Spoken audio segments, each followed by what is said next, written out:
I'm Professor Margaret Ann Carter, Chair of the Counselling Discipline with the Australian College of Applied Psychology. I'm delighted to be welcoming you to our 2020 AMAC webinar. To commence our webinar, I would like to invite Mercy Baird to do an Acknowledgement of Country.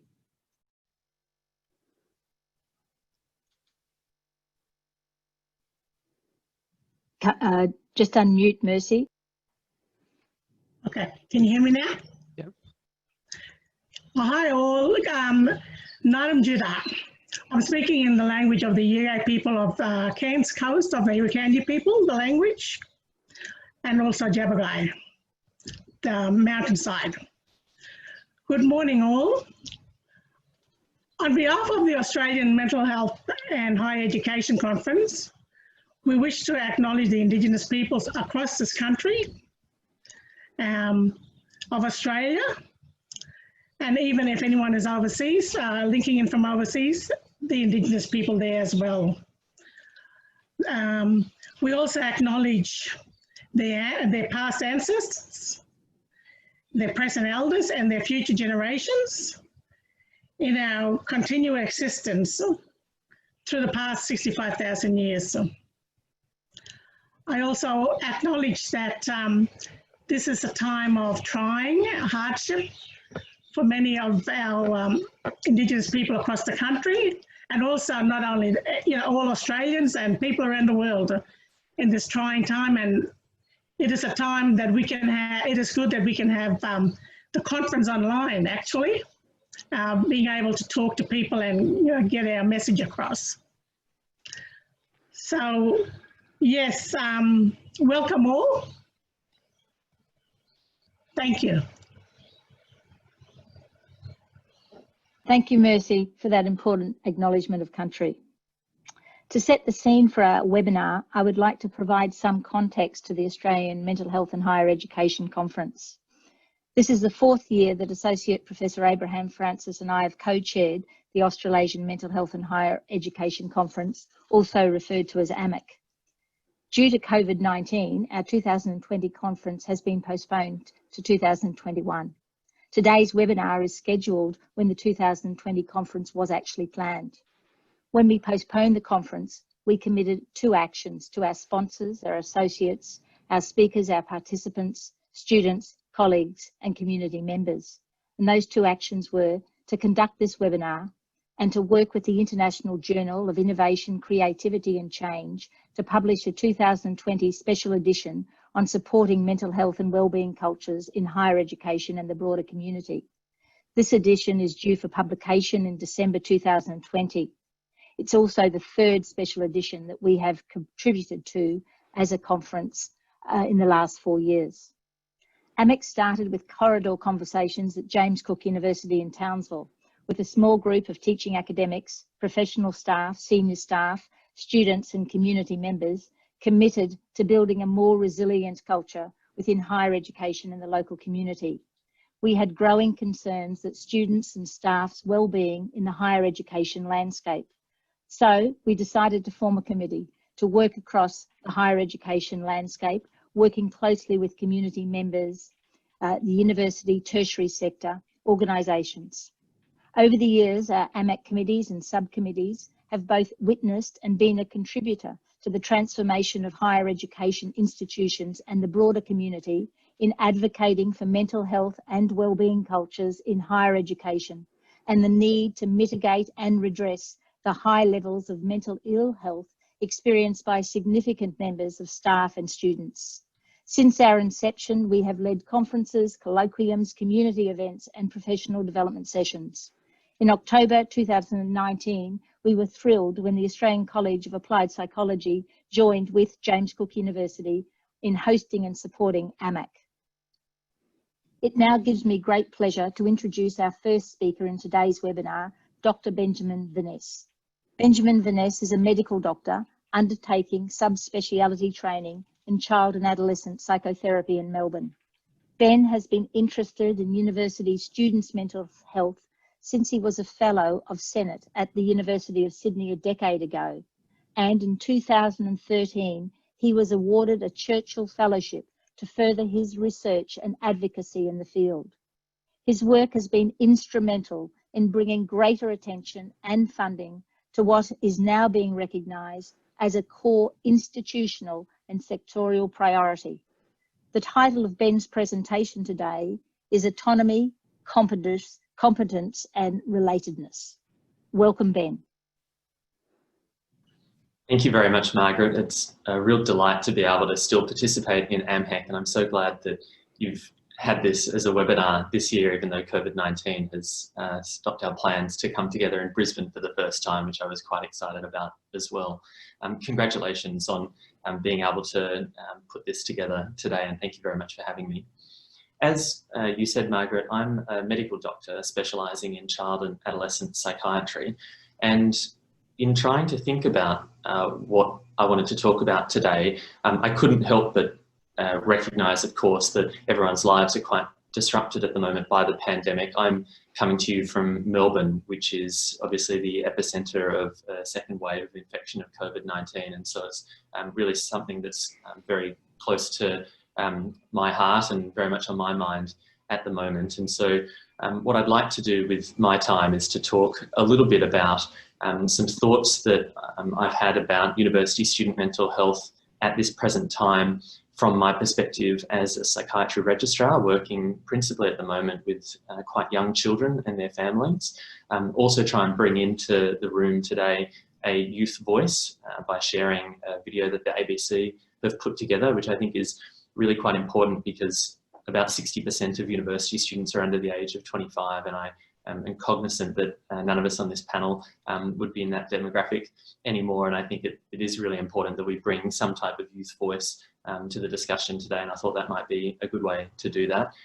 And I'd also like to talk a little bit about some principles from something called self-determination theory that I think might be helpful in thinking through how to help either ourselves or the students or fellow staff members in tertiary institutions, and conclude with a few thoughts about what we can all do for ourselves and encourage in others to get through the very disruptive pandemic time that we find ourselves in at the moment. So to start with, I wonder, Claire, if you'd please play the video that the ABC have put together, which shows a variety of young people, some of whom are university students, some are not, talking about their experiences through the past few months. So I'm just handing out my resumes to a couple of hair salons in the local area where I live. It's lucky I live just like in the main CBDs because I can't get my license yet because of coronavirus.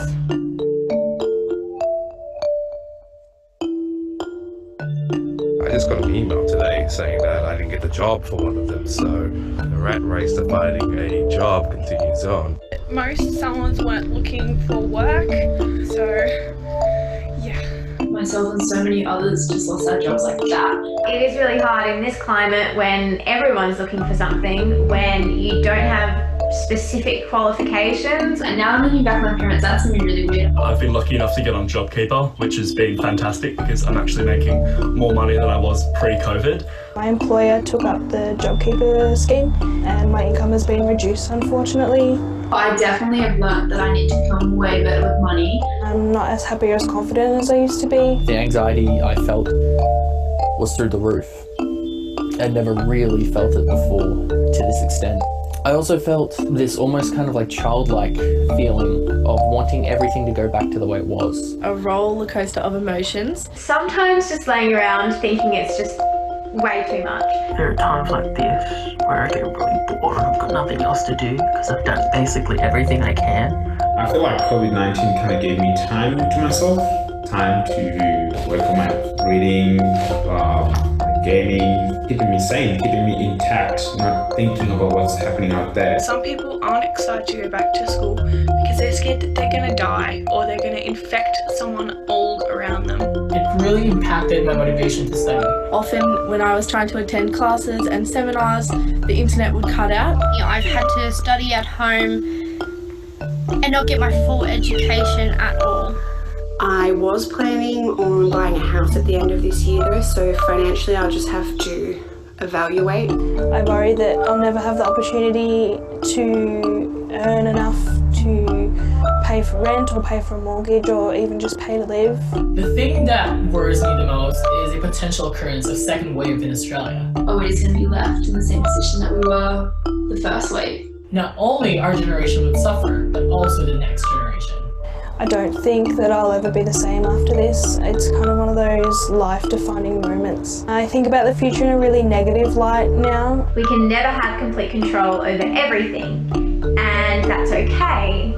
But what we do have control over is the way that we respond to situations and the way that we react to them. I really hope that it makes us as a society way more compassionate. We have to change up our lifestyle, change up how we live. It's quite anxiety-inducing to have to think about kind of a post-COVID world. I feel uncertain on how life will resume after all of this. For me, that's been a massive wake-up call that things can change super fast, and it's definitely been a powerful message for me to take life by its reins.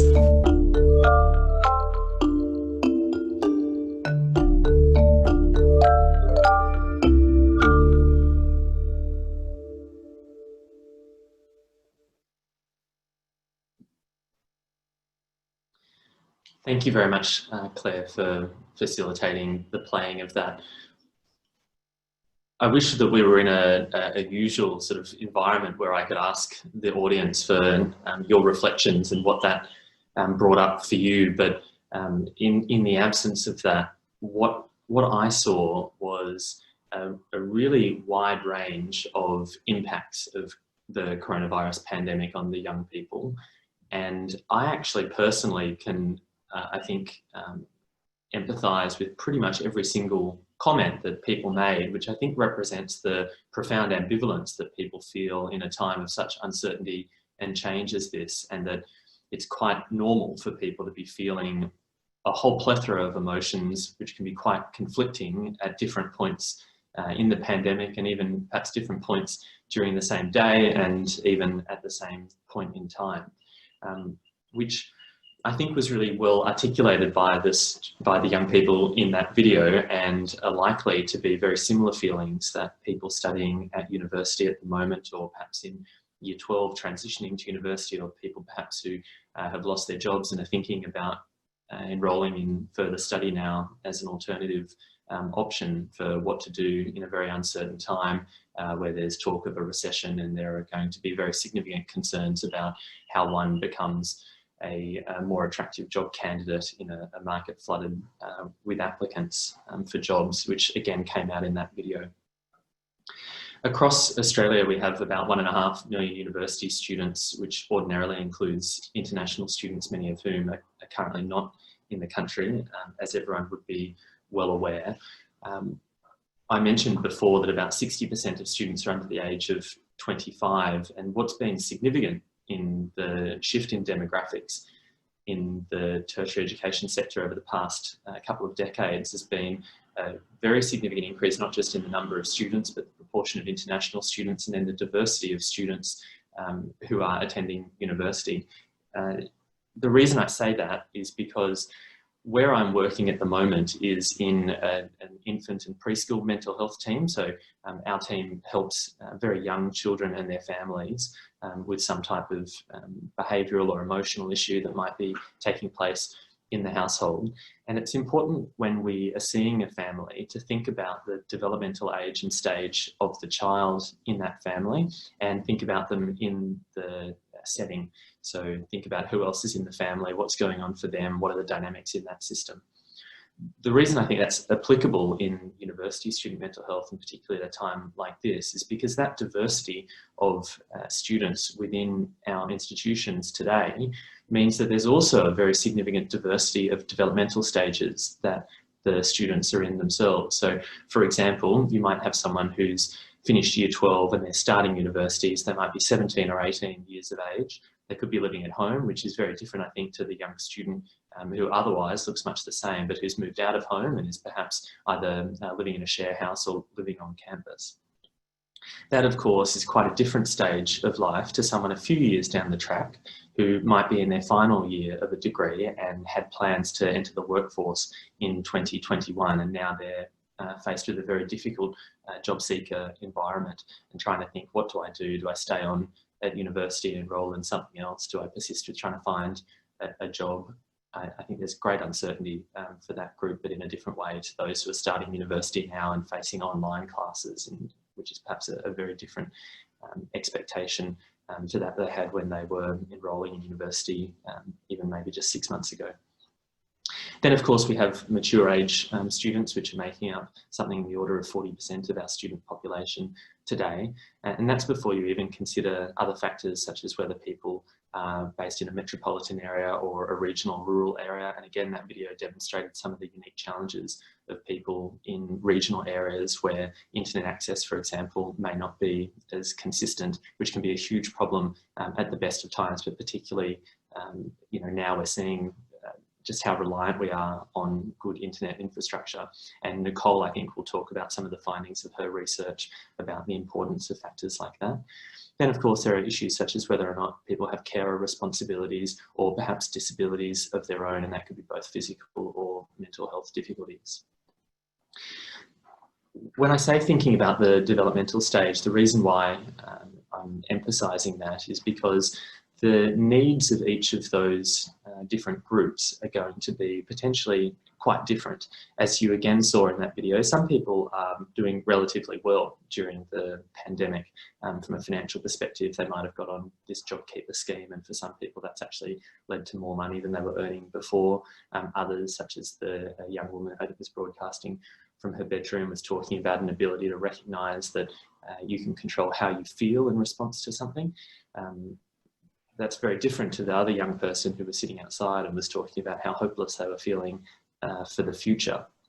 So in trying to understand the individual before us, or perhaps the group of university students that we're trying to think about at large, I think it's very important to recognise first where that person might be coming from and what their particular experience of this has been, which starts really with listening to their experience and trying to create a space to enable them to talk about what's been happening for them and their family, and helping to elicit from that person what that ambivalence is, because everyone's going to have different feelings.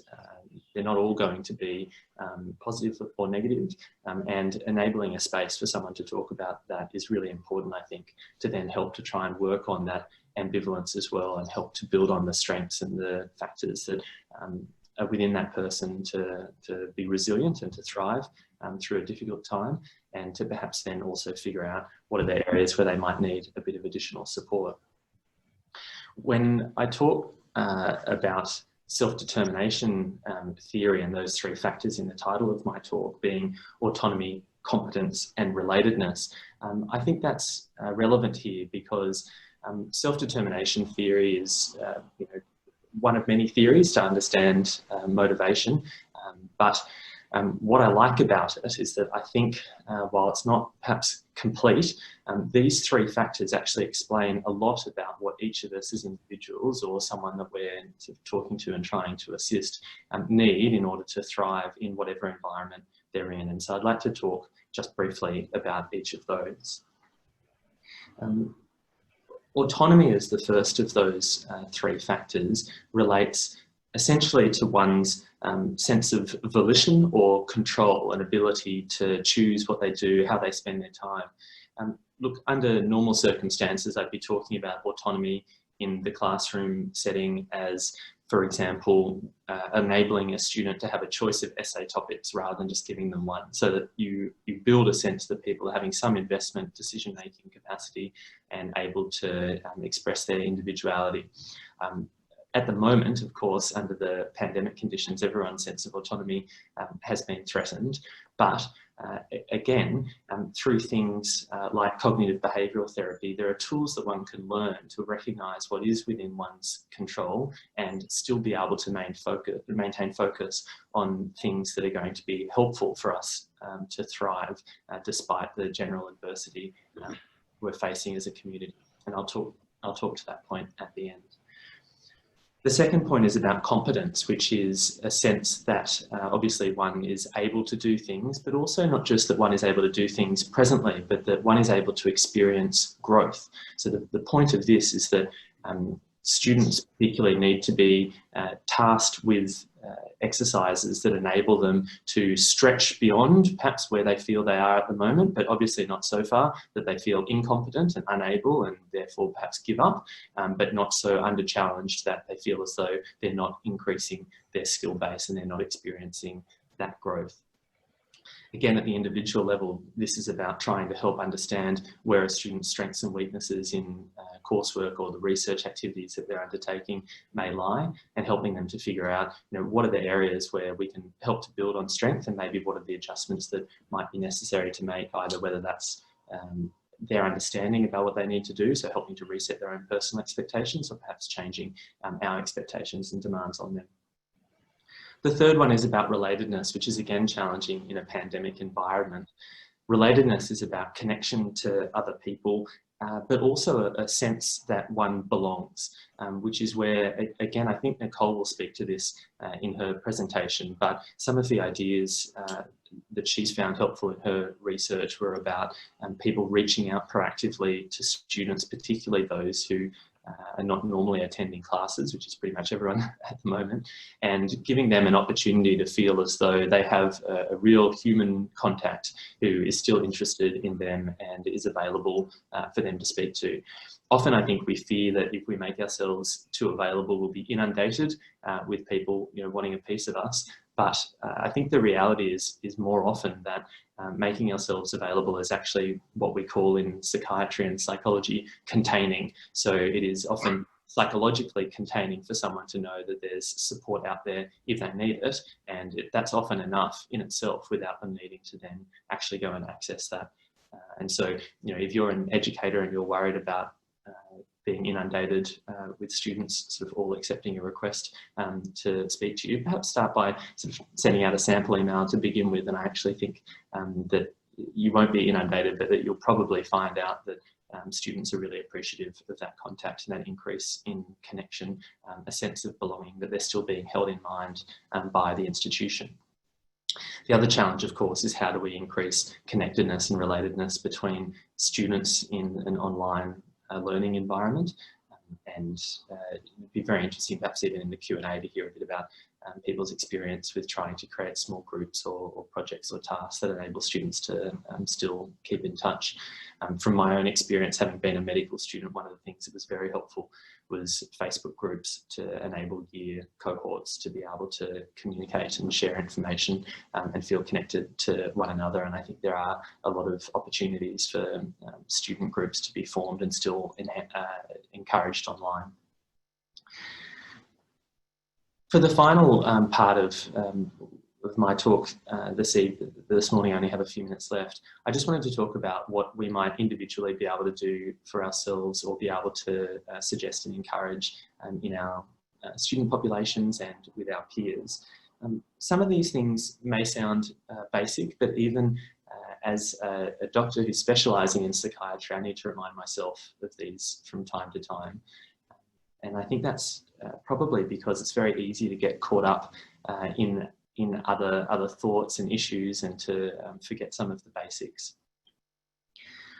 The first of those then is about structure and routine. So one of the things that people have lost during a shift to online work and online study has of course been some of the basic routine that they had about getting up at a certain time in the morning, getting their breakfast, cleaning their teeth, getting on public transport or driving to work or study, and then attending classes or meetings, or attending to their day, and then doing the opposite at the end of the day. Some of it's great to not have to be commuting perhaps as much, and there's positives in that. But what a lot of people will tell you is that they realise in hindsight that actually some of that structure was really important. We see that again in my team working with very young children. I think any parents who are watching this webcast would be able to appreciate the importance of having routine for young children and how regulating that can be for them. I actually think it's not just for toddlers though that this type of routine is important. It's beneficial for almost all of us. And so it actually is very worthwhile for us to think quite proactively about what are the key elements of structure and routine that are useful for us in our day. That might be simple things like making sure that you've gotten up at a consistent time of day as part of good sleep hygiene. It might also be things like thinking about what time of day do you work best and doing the more complicated cognitive demand work early in the morning or in the afternoon, straight after lunch, whatever it is that works for you. But then importantly, I think part of that structure and routine is also about incorporating other things we know to be very beneficial for our mental health, particularly in a difficult time. Which include prioritising sleep. And I think this is one that's really easy for people to forget about. That includes, as I said, getting up at a consistent time of day, but it also means thinking about how much sleep you need. And if you need 8 hours sleep, then you probably need to think about what that consistent time of day is that you want to get up in the morning and then count back 8.5 hours to build in some time to actually fall asleep, and really making a deliberate effort to be getting into bed by that time each night. And a bedroom environment should be slightly sort of cool generally. The bed itself should be warm, and you should be reserving your bedroom for sleep and sex, essentially. The pieces of advice that any doctor who specialises in sleep hygiene will tell you. The idea is to try and associate bed with sleep and not with other activities. So that can be really challenging, again, in a pandemic environment. And for some people, it may not be possible if, for example, your students are living in a share house and people are needing to separate into different areas of the house to all be on online lectures or Zoom calls or things like that. But it might require a bit of creative thinking and even doing things like working outside, which can be good for other reasons, as I'm about to say, which is that I think part of that structure and routine must include some type of exercise, ideally every day, and if you can get outside, all the better. Smoking, alcohol use, caffeine, these are all things to think really carefully about. And I think alcohol use is one area where probably a lot of us and a lot of our students and colleagues will have perhaps been finding ourselves maybe slipping into drinking a few more days a week or a little bit more than we expected. And that's sort of fine on the occasion, but if that's becoming part of your routine, then it actually requires conscious effort, and part of setting up that structure in your life might need to be something like thinking quite proactively about having a significant number, a majority of alcohol-free days per week in your routine.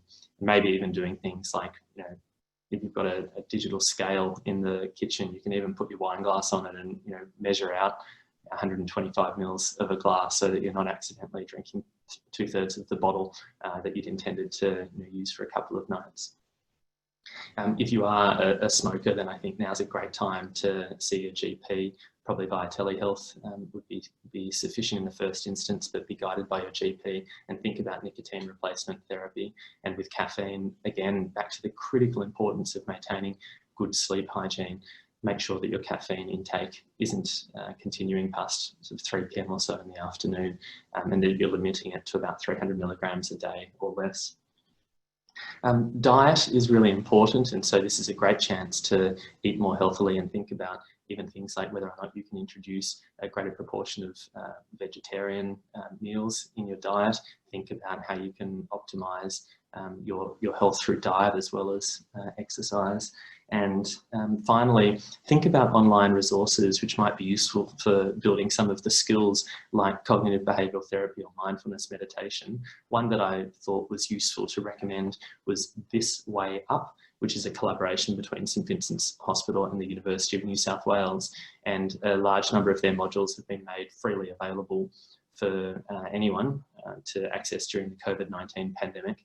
In particular, it's worth noting that there's a free module there on student wellbeing, which may be one that's worth recommending to your students. There's also others on things like constant worry or insomnia, which I think almost any of us might benefit from looking at from time to time. So, Margaret, I'll hand back to you now. Thank you so much again for the invitation to speak today. I look forward to participating in the Q&A and summing up later on. Thanks, Ben, very much. A really relevant, thoughtful, practical and insightful presentation that starts our webinar, places us in a really good position as we move forward. Our second speaker is Dr. Nicole Crawford, and Nicole is working at the National Centre for Student Equity in Higher Education, 2019-2020 Equity Fellow at the University of Tasmania. For nearly a decade, Nicole's been a lecturer and a student coordinator in pre-degree programs at the University of Tasmania, which includes the university's preparation program.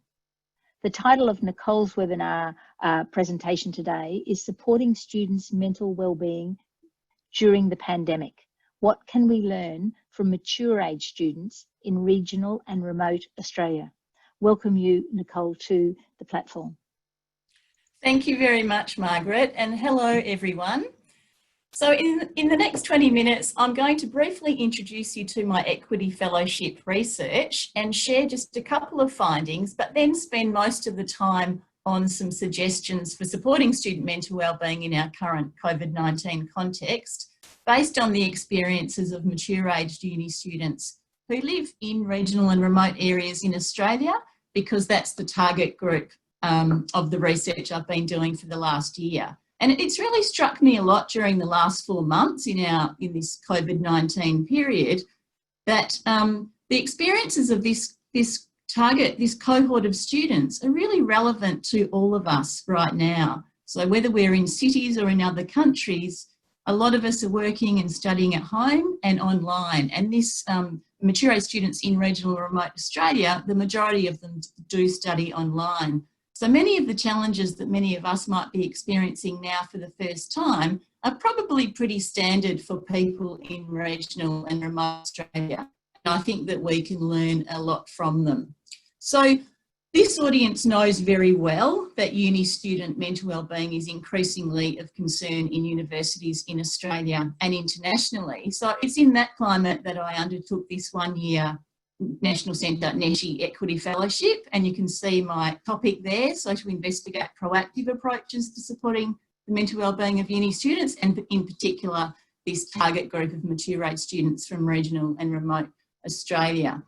And I chose that target group because regional and remote students are equity groups and they are in the national spotlight, but in recent reports and national reviews, the focus has often been more on school leavers, so I've been interested in exploring more the diversity and complexity of equity group cohorts. And I also think that mature age students there's a lot of potential influence they have on their families and friends and their communities in regional and remote Australia. Momentum has really been gaining in Australia in regard to high-level acknowledgement of health and wellbeing in university settings. And I've just listed a few reports here that Baker et al., that was an OLD project out of the University of Melbourne, Origin, etc. And there's also national frameworks and blueprints such as the Okanagan Charter. So there's a real shift from placing the responsibility onto individual students and on university counselling units, absolutely everything related to student mental health and wellbeing. And the shift is to taking more of a holistic approach, a whole of institution view. And that's really the approach I've been taking in my research. I'm interested in all students in the target group, whether they have a mental health condition or not. I'm also interested in what we can all do. Academic staff, professional staff, whether you're a lecturer, a tutor, a librarian. So I'm really viewing student mental wellbeing as everyone's business in the university community, as do Baker et al. And others. So it was great that Ben talked about self-determination theory then, because I won't go into it in detail, but I just really wanted to point out that it is really tricky to define terms like mental health and wellbeing because they have different roots in medicine and philosophy. They get used differently in different disciplines and different contexts. So my research has been underpinned by multiple conceptualizations, and I've just got a few definitions there, but it's been informed by work by Baker et al. And Woodiat, who have drawn upon self-determination theory. And I've just got a bit of a combo model there in that diagram. So I've gone into that in detail in my report, which I submitted last week, and that'll be released later on in the year. I think it's gone out to review at the moment. So the project, just very quickly, was mixed methods. 3 three different methods of data collection. The first was looking at the national higher education student data to get a national profile of the target group. We conducted a student survey in the second half of last year at uni students across the country. And then in February this year, just pre-COVID, we conducted 51 interviews with students across the country. So I'm going to mention just a couple of findings. And firstly here, just to get a sense, well, who are mature age students in regional and remote Australia? And Ben touched on the diversity of students studying in universities, really due to the widening participation agendas. And it's certainly, even when you look at subgroups like mature age students in regional and remote Australia, there is great diversity within all of these groups. So if you think about major students studying in major cities, as you move from major city, inner regional, outer regional, remote, very remote, the proportions increase. So students are older, there's more females studying, the more remote you get. Also what increases is the proportion of students studying part-time, online. Aboriginal and Torres Strait Islander student proportions increase as well, and so does low SES, with a little drop at the end in the very remote areas. In my student survey, I found that it was 82% of respondents did not relocate for their uni studies, so they remained in their regional and remote areas, which is why a lot more than half end up being online students. 41% had children living at home. About 3/4 were employed. So this just really indicates the juggling, the multiple commitments that students have. Nearly half of the students were first in their family to study at university. The complexity of students' lives was found to impact on their mental wellbeing. The participants actually described, came across very strongly how well organised, how motivated they are, just time management, very good. And it was like reading a textbook on how to manage mental wellbeing. They had the strategies to look after their mental wellbeing. But what they described was that they often had to face just this overwhelming array of demands placed on them while they're undertaking their studies. So they were often caught in a juggling act, balancing multiple roles and responsibilities at home, at work, and in their community and university. And the pressure and stress experienced by students, I think, is signalled by this figure here. 47.7% of the survey respondents considered withdrawing or deferring from their studies in the year that they did the survey, so last year. And the top two reasons why were stress and feeling overwhelmed with the university study load. I found that the students' experiences varied widely. On the one hand, they found university was very empowering and transformative. So a lot of students undertook their studies for career progression and multiple reasons, but they actually fell in love with the learning, the process of learning. But at the same time, that there were barriers they encountered that were very disempowering. So they're simultaneously being empowered and disempowered or disheartened. But the good news is I think those barriers are very fixable. It'd be worse if it was the other way around. Some students could not fault their experiences. They felt known, they felt catered for, they felt connected, even if they were over the other side of the country from where their university was located. Other students, however, felt really isolated, invisible, unsupported, and undervalued. And usually they felt sort of out of sight, out of mind. So it was due to their geographical location and due to their age.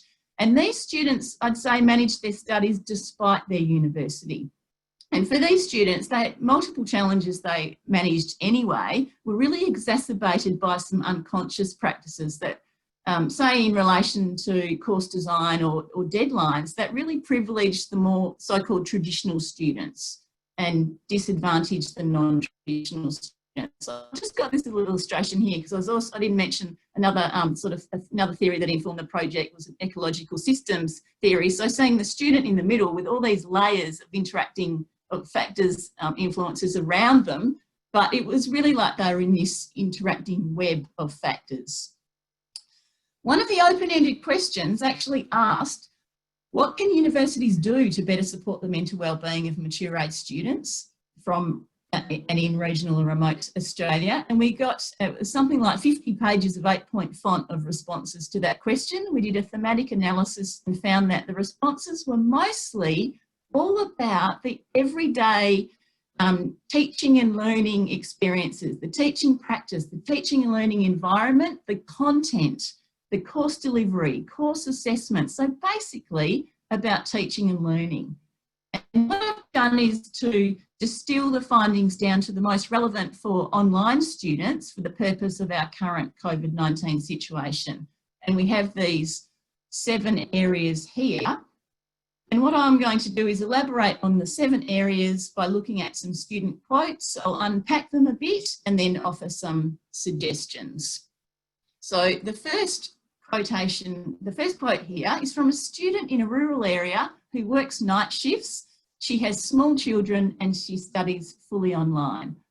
My study is a tiny desk in my kids' playroom, and I've got just a little swivel chair and a tiny little desk and stuff cluttered around everywhere. Often I'm listening to a lecture with the kids climbing on top of me, so concentration can be harder.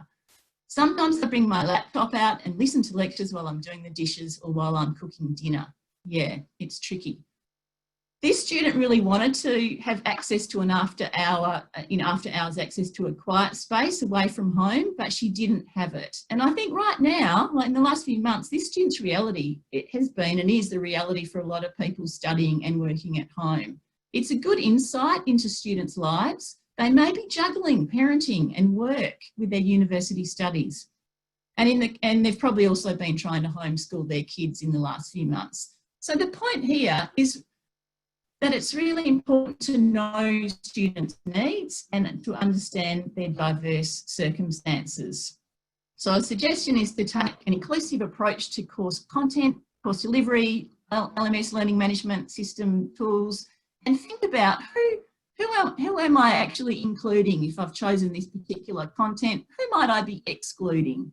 And for example, if you are thinking about your delivery, am I doing it synchronously, asynchronously? If you're offering sessions synchronously, not all students will be available at the scheduled time. The student in this illustration here, a FIFO worker, has chosen online study to have flexibility. They're not going to be able to make synchronous sessions during their work time. So a solution is to ensure that the synchronous sessions are voluntary and that there are options to cover the same material asynchronously. UDL, Universal Design for Learning principles, are really important. So multiple means of representation, engagement and expression. So what that means, multiple ways of presenting the same material, multiple ways of engaging students, multiple ways that students can demonstrate their learning. So the aim here is to accommodate all students. Teaching for diversity. The second quote here, the internet does drop out and we do lose connectivity. Afternoons are worse, and it's also impossible to watch a lecture when there's no download.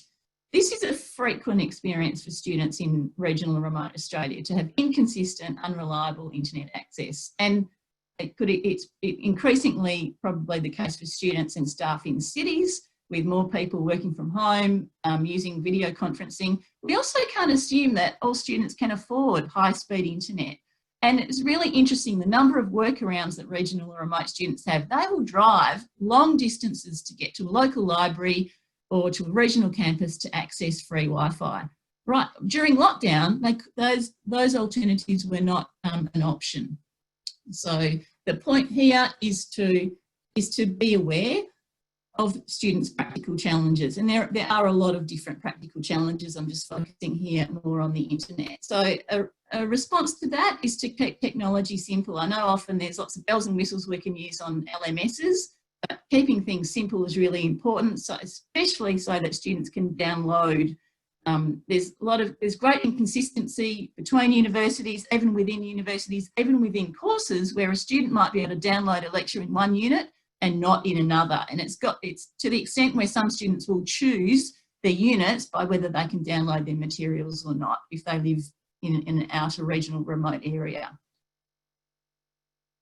Some more comments here.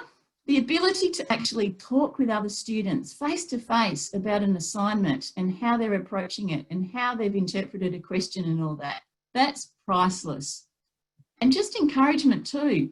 I think having someone there on Facebook that you can just message and go, you know, I've had a rough time with this, or, you know, this assignment's been really difficult. Yeah, you've sort of got someone else who can relate to you. It takes time for on-campus students to initiate conversations and find like-minded peers. It's even more difficult for online students. And while it's really tricky for staff to facilitate, I do encourage staff to endeavour to create opportunities for the sort of informal and corridor type of incidental interactions that take place in the face-to-face environment to try to facilitate those in an online context. Why? Students learn a lot about the academic culture from each other. They learn a lot about the day-to-day requirements of their course from each other. They also provide emotional support. So the suggestion here is about facilitating student connections. There's a few suggestions. So providing opportunities on your learning management system for, to communicate synchronously in video conference meetings, or and asynchronously needs to be offered as well via discussion boards. You know, when we, in a face-to-face environment, we'll rock up to a lecture and the first 5 minutes might just be some casual conversation, or as you're setting up your classroom, writing on the whiteboard or getting your computer ready. And we don't tend to do that in Zoom meetings. So maybe that's the thought, that we could just devote the first few minutes or the last few minutes to something like that in a lecture or a video conference tutorial. Asking specific questions on discussion boards, certainly early in semester, can help students to get to know just a little bit more about other students. So it's not like, you know, deeply personal stuff, but it might be that sharing a hobby and even where you live, and suddenly a student might realise, oh geez, I'm in Tasmania here. The student might be in Deloraine and they might realise there's someone else in Deloraine. They could go and meet in the local library and chat about their course. So, and you as lecturer or tutor could take the lead in mentioning what your hobby is, and students like seeing the human side of their teacher. Ben mentioned Facebook. A lot of online students noted that they found, or that they initiated closed Facebook groups just with their peers in their units, so not with their teachers, and they found that a good source of support. Another quote. One of the biggest things that holds you up on assignments is that you've got a question and you post the question to the forum and you have a look and it hasn't been answered and you don't really understand it still. And sometimes it can take a while to get a response.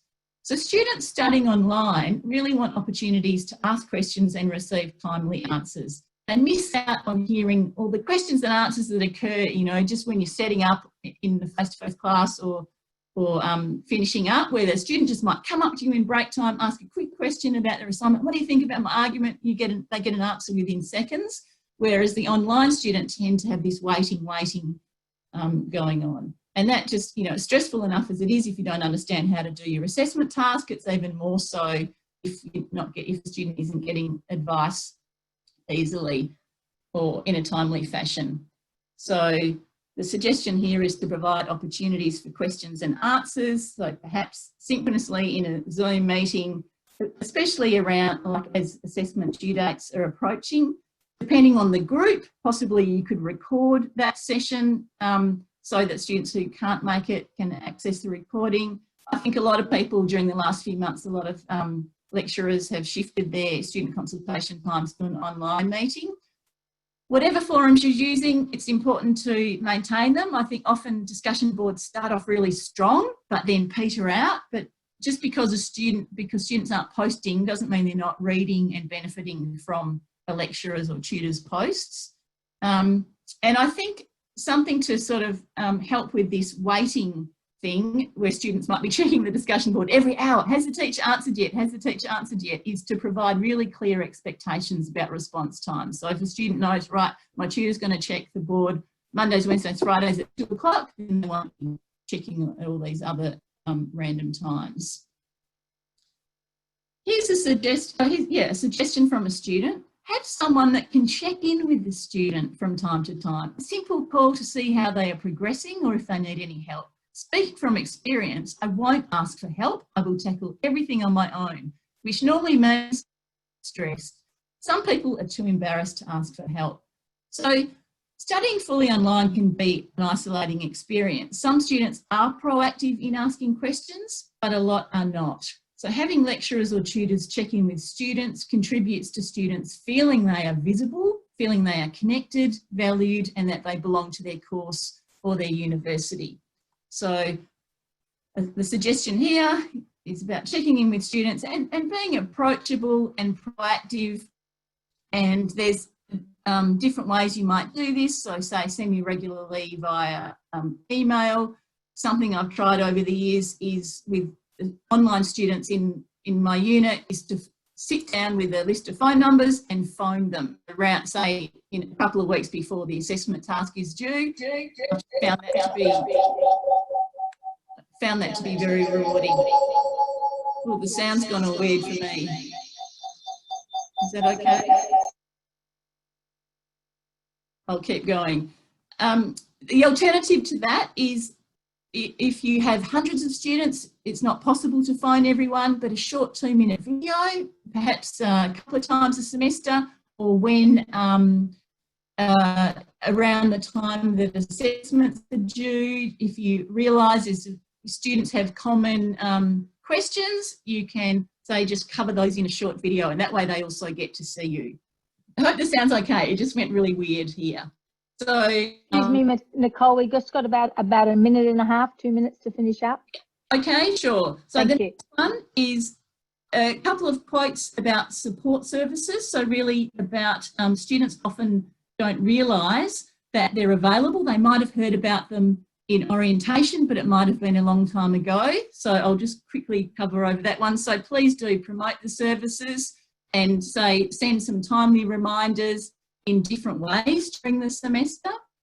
And the last quote here is, the lecturer sent me an email. As he noticed I dropped the subject and was checking in to see why. I explained I dropped due to personal stresses. He replied empathetically and wished me well. He didn't have to check in. It was meaningful to me at the time. So I really just want to finish on the note that the positive impact of small actions is enormous. So simply replying to a student's email, replying to a discussion post, the numerous interviewees recounted such actions, which made them feel the teacher knew who they were and that they cared. So for many students studying online, the tutor, the lecturer is the only connection they have to their course and to their university. So yes, I'll just finish on that note. And just basically, I've given you a tiny snapshot of one aspect of this project, but the report will be out sometime this year. I've just got the link, the National Centre's website there. And in relation to those points I've mentioned today, there's a piece on the website as well. Thank you.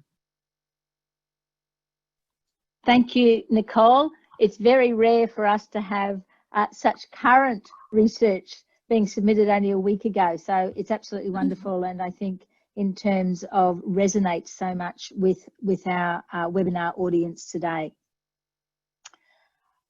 Mr. Richard Hill is our third speaker in today's webinar. Richard is a practicing psychotherapist in Sydney. Richard's also the Managing Editor and Education Officer for the Science of Psychotherapy. He is the past president of the Global Association for International Neurobiology Studies and is a member of the International Research Group for Psychosocial Genomics. His latest book is The Practitioner's Guide to Mirroring Hands, written with the eminent psychotherapist Ernest Rossi. The title of Richard's presentation today is, What Do We Mean When We Say Mental Health and Emotions? Welcome, Richard. Thank you very much. Thank you, Nicole. Thank you, Ben. And thank you, everyone, for having me here and joining you.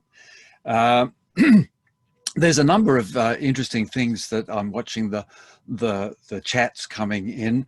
And Lucy, just to tell you, you're 43 starting. I was 46 when I started my academic career after being in acting for 25 to 30 years, which I thought was an excellent education for psychotherapy.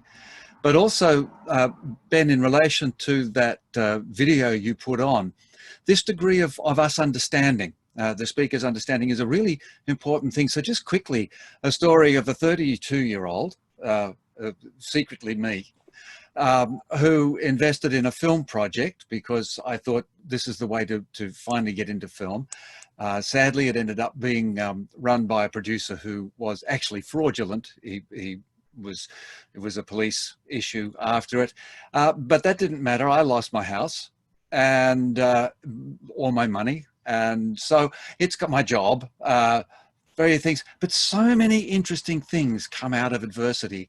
If you're in, and you'll hear later as I talk about what's now my new book coming out next year on possibility. But I learned to build a house because that's what I had to do. My mum said, "I've got some land, you can add a residence to that," and we did that, and we all lived together happily for the next 20 years, did fantastic things. My mother was a writer. She spent a lot of time with my daughter, who has now just written the extraordinary book See What You Made Me Do, which was the winner of the Stella Prize. She's won several Walkleys and just won the National Booksellers Prize for the best piece of non-fiction on domestic violence. So it all kind of worked out well in the end when we kept creating. So I want to go on and talk about this aspect of mental health, of emotions. And I love what Nicole's saying when she says, you know, that all these different theories and all these different approaches, what do we use? How do we inform ourselves with them? And I just want to flip it a little bit and say the theory is interesting and the models are fascinating and they're really useful to engage with. But actually, the thing that informs us are people. We are the information from which all the theories emerge. So let's just wander through some of the theoretical frameworks and some of the ideas and some of the possibilities that surround us that can enable us to manage not only this COVID-19, but our lives in general. So I'm talking about mental health.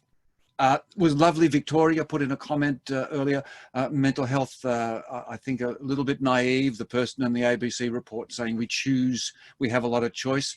Quite rightly, no, there's a whole variety of things in mental health. But here's the most fascinating thing, and I've written it now in a couple of books and a few papers to try and impress people. It's absolutely extraordinary. Somebody comes as a psychotherapist, they come and they sit down in my room, and they say to me in a variety of words, "I'm not okay."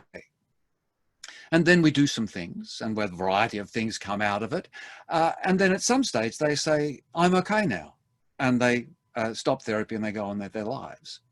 Here's the question that we don't ask, and we don't ask often enough. How do we know? How do we know we're okay and we're not okay?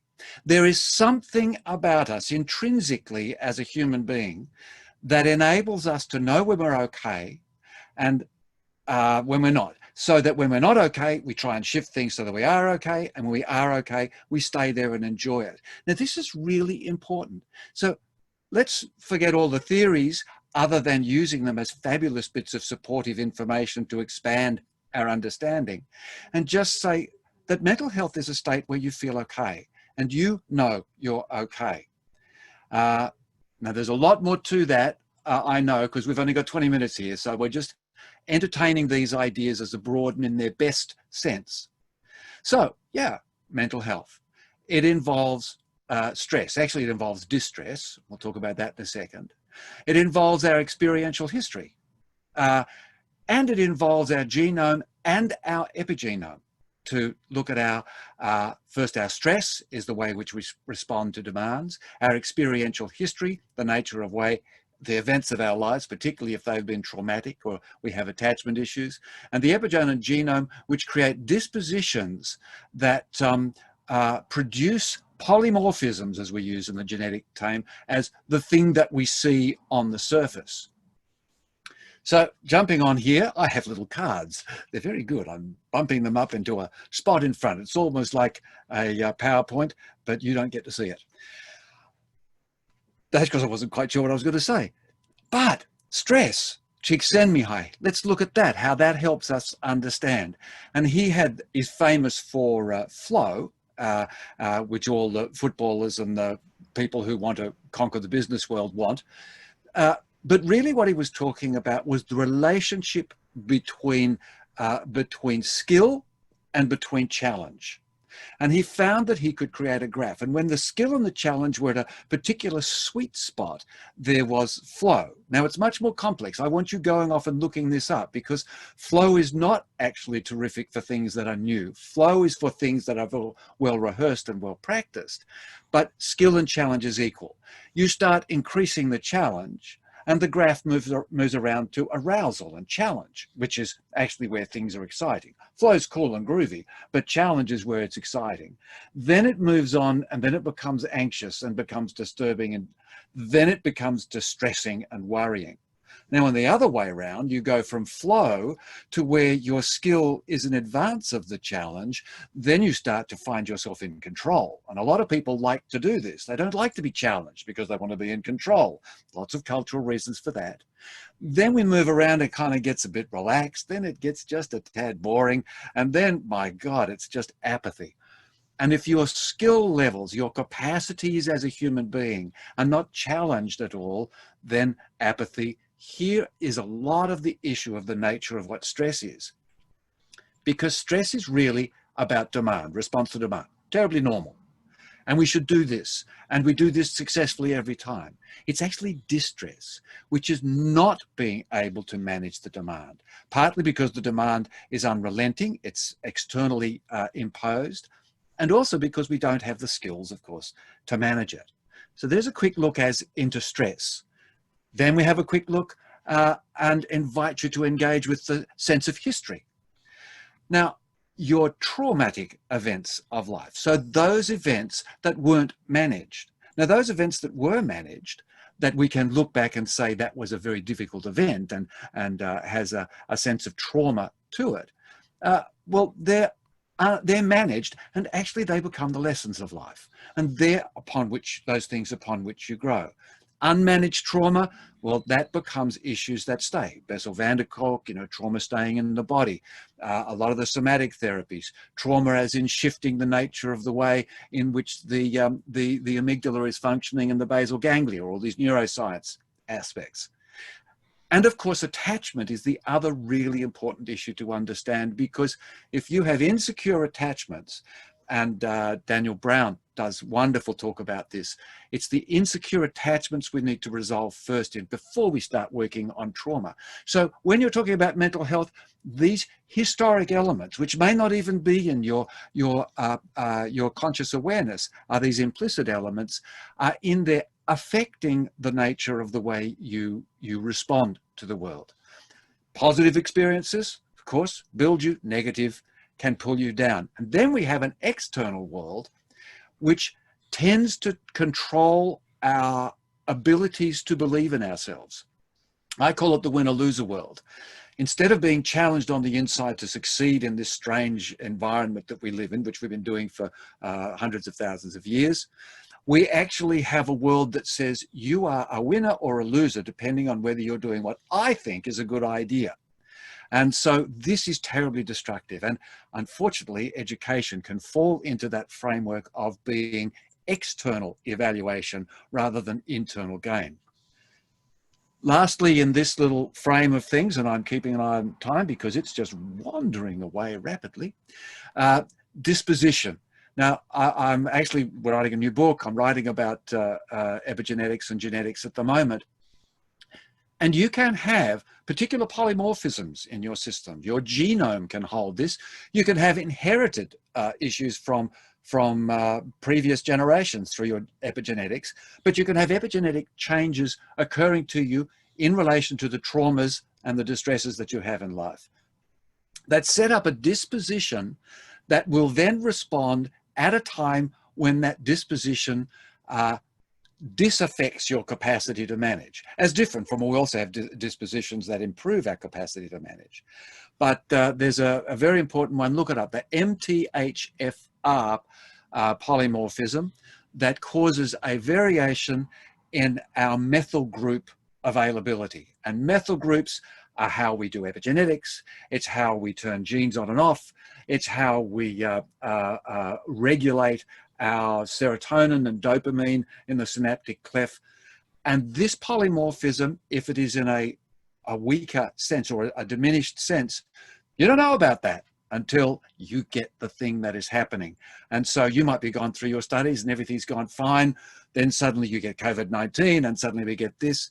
And then you reach the stage where you find you're not managing as well. Part of this could be because you have them in MTHFR. I could tell you it's methyl something with a F and a reductase. But these things are important to understand, and very much what Victoria said. Let's not be naive and think we have total control over this frame.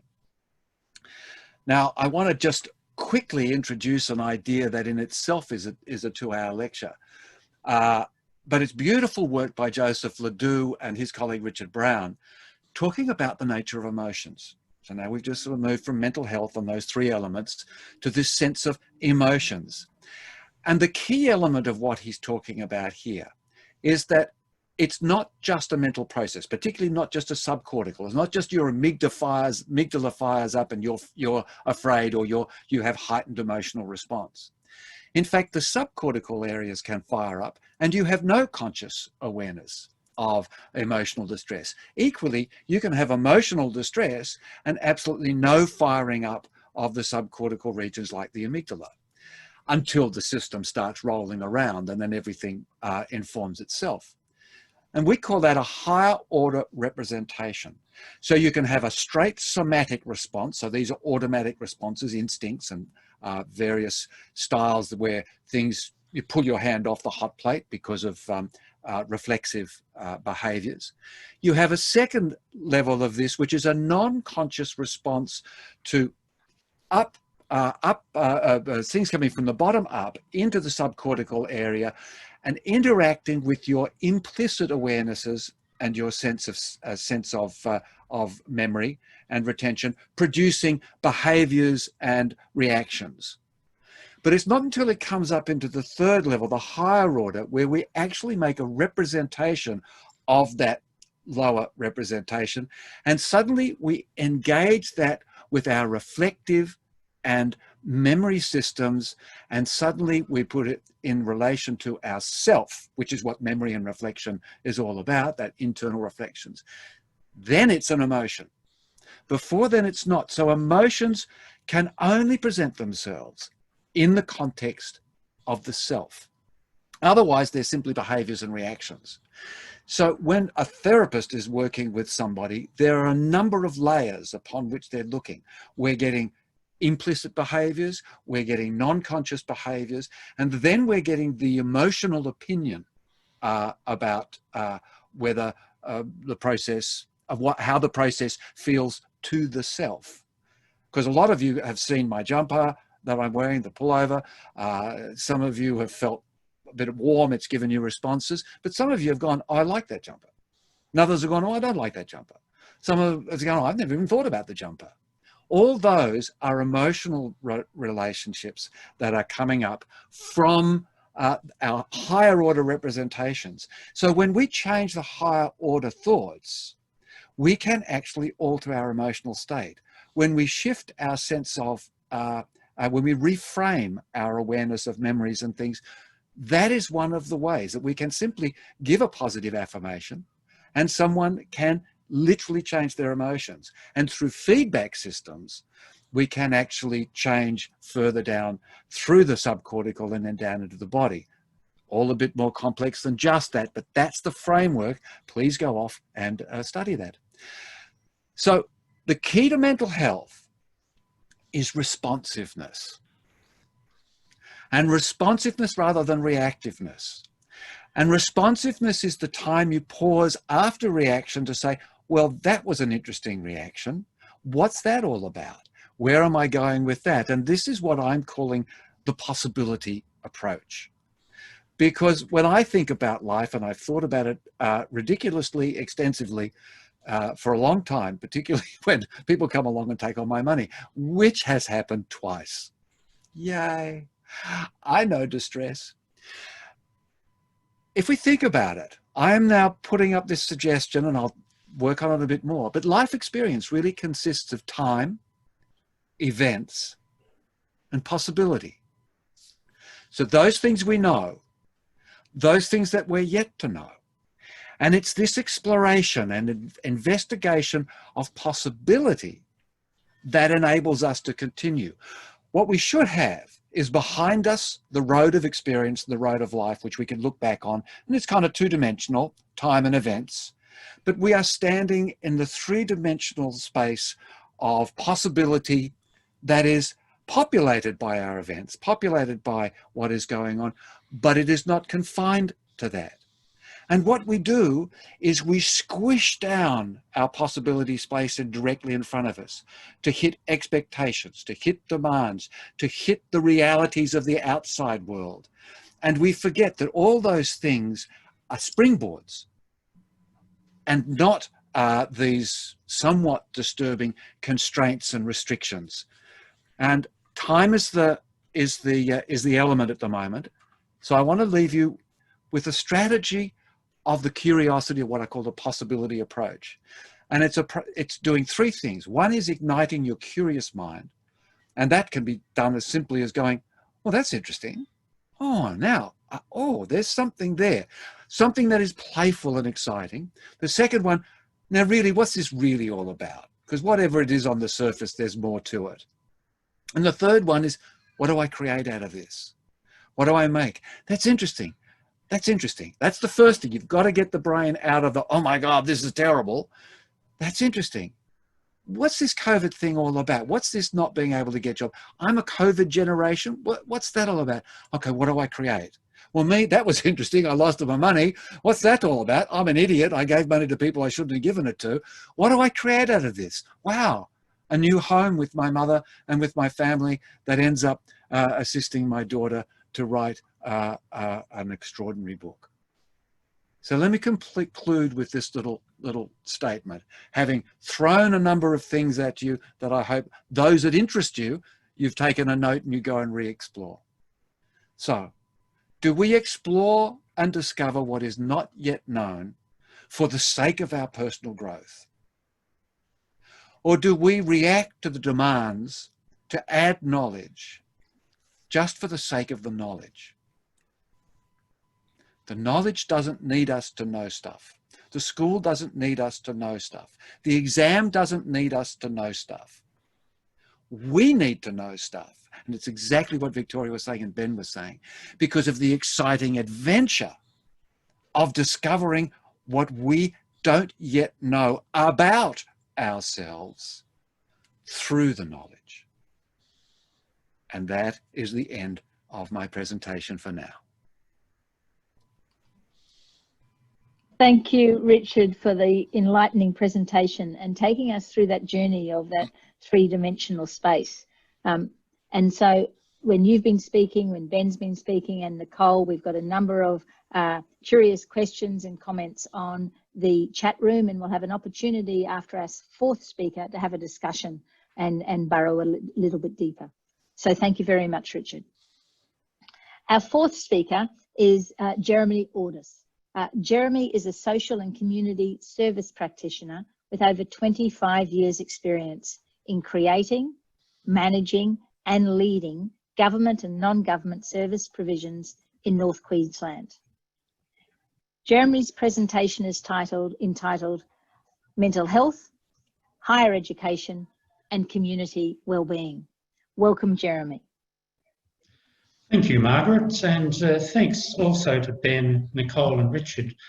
Lots of really interesting stuff in what you had to say. Now, I don't have an academic background, but I do have a deep practical background in working in community. So I want to talk about mental health, higher education and community wellbeing, but it won't be a deep dive. It'll be quite a superficial look from my experience and some of the reflections I've had on working in Townsville in the community services sector for well, more than 25 years. I have a teaching background and when I first came to Townsville in 1985 from Adelaide, I continued that work in TAFE, and one of the first jobs I had was teaching literacy and numeracy to prisoners in Stewart Creek, Townsville Correctional Centre. And that was really one of the first places I knowingly was working with people with severe mental illness. And from that point on, I've had a deep interest in this. But first, a little background. Townsville in Queensland, it's the largest city in the tropics.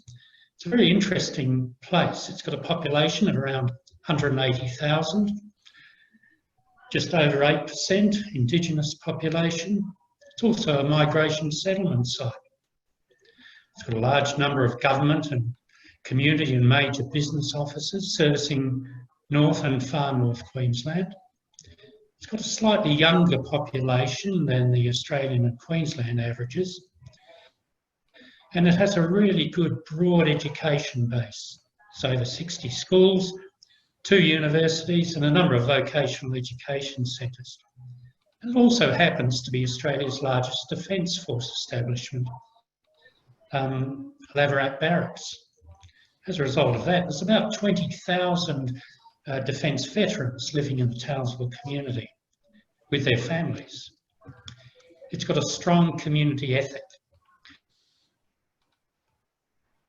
And that was really tested in 2019 in February, when we had some really serious flooding. And a couple of thousand houses went under water, and the response to that was just fantastic. And it really demonstrates this strong sense of community and resilience.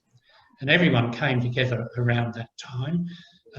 Defence were involved directly, the SES, Townsville City Council, volunteers, police, community members stepped up. And I think there's a demonstration there of a level of resilience in our community. And that resilience is born out of not just a response to the regular disasters we have with cyclones and floods and so on, but it's born out of the whole background and fabric of our community. So, Townsville's an interesting place also because it has been selected by the Brain and Mind Foundation based up at JCU, Tropical Brain and Mind Foundation, as a project for mentally healthy cities. And so we have a formal arrangement between the Brain and Mind Foundation, the Townsville City Council, community organisations, Defence, to develop Townsville as a mentally healthy city. And really that's been about trying to develop an environment in our city that understands and utilises the concept of mental health.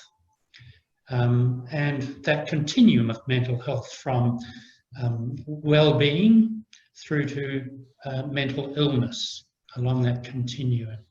And it's about how individuals learn to look after themselves and others.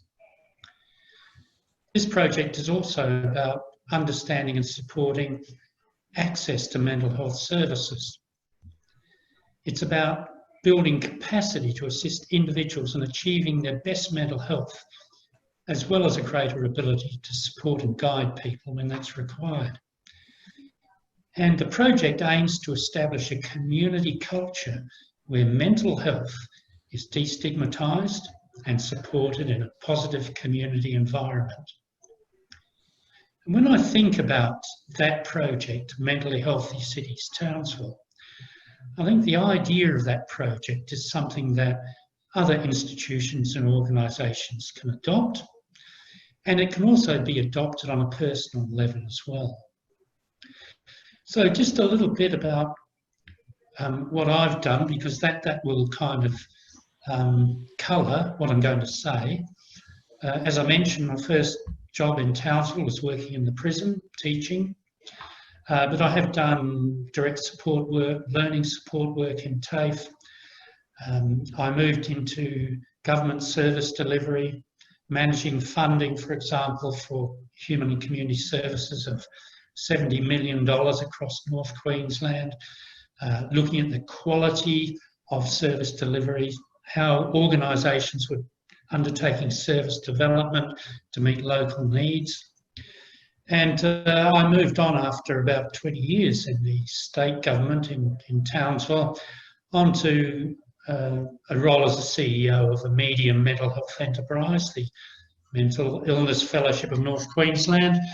And that brought me into contact directly with people with a mental illness, models of service delivery. It brought me into contact with hospital and clinical services, with James Cook University, and that's really where I think we find a great potential in the community sector and the higher education sector working very closely together.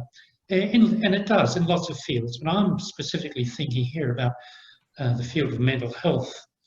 The organisation I was CEO of delivered mental health first aid to students of the School of Dentistry and Medicine at James Cook University. We ran workshops on campus, informed by good practice in the sector.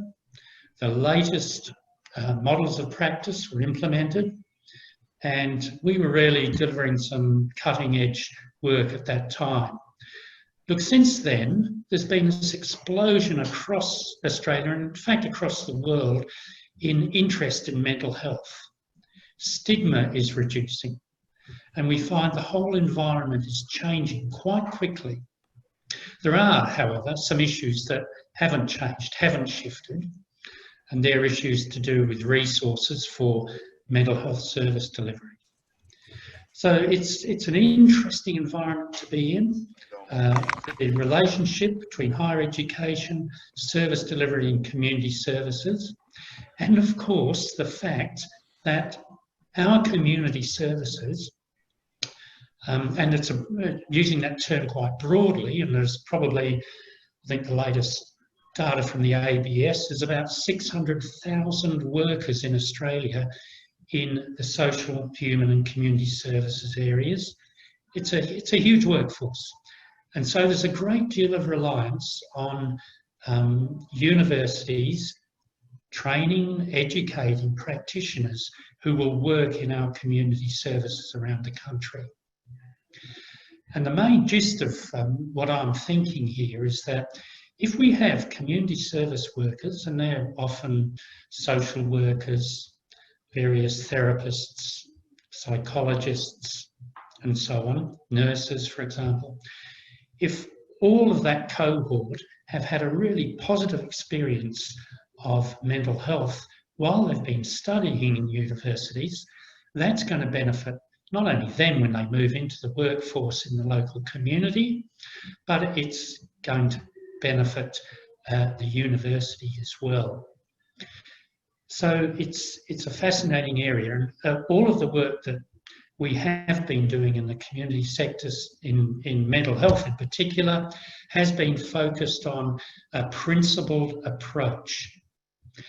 And when I first started work in 2011 in the mental health area, a number of clinicians in the organisation I worked in referred me to a paper produced by Patricia Deegan in 1995, and she delivered this to a university in the US. And the paper she wrote was Recovery as a Journey of the Heart. And this was about recovery from mental illness.